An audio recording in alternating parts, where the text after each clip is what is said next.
Artistët Gazmend Leka, Vladimir Myrtezaj, Najada Hamza, Genc Përmeti, Ardian Isufi dhe Fatos Lubonja janë pjesëmarrës në ekspozitën kolektive Fjala, çelur këto ditë në galerinë e Fakultetit të Arteve Pamore në Akademinë e Arteve në Tiranë.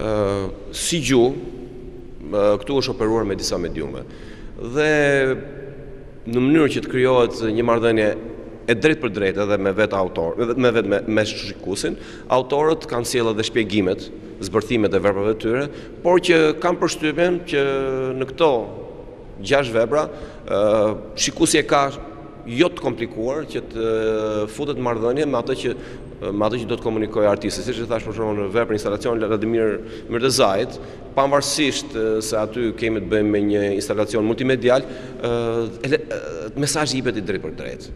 Domethënë nuk është se pavarësisht se mediumet janë sofistikuara, nuk është se ai ka funksionuar vetëm me kode të larta. Ka funksionuar, domethënë mesazhi i tij kalon edhe përmjet kodeve popullore. Njëjta gjë është edhe me instalacionin e Najada Hamzës, apo edhe vetë Gazmend Leka, sepse një nga elementet kryesorë të postmodernizmit sot nuk është vetëm thjesht komunikimi nëpërmjet kodeve të larta, është nëpërmjet kodeve popullore.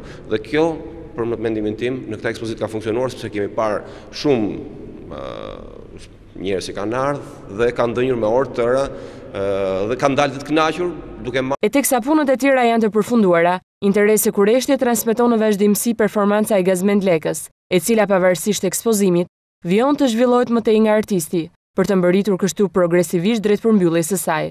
Instalacionet e 6 artistëve të njohur na japin dimensione të ndryshme të konceptit të fjalës, sikundër të marra të gjitha së bashku, ato ngjajnë si copëza plotësuese të një mozaiku, një tablo sa e vërtetë aq surreale, e cila nis nga gjeneza dhe vazhdon rrugëtimin me vetë njeriu. Fundja nuk duhet harruar. E para ishte fjala.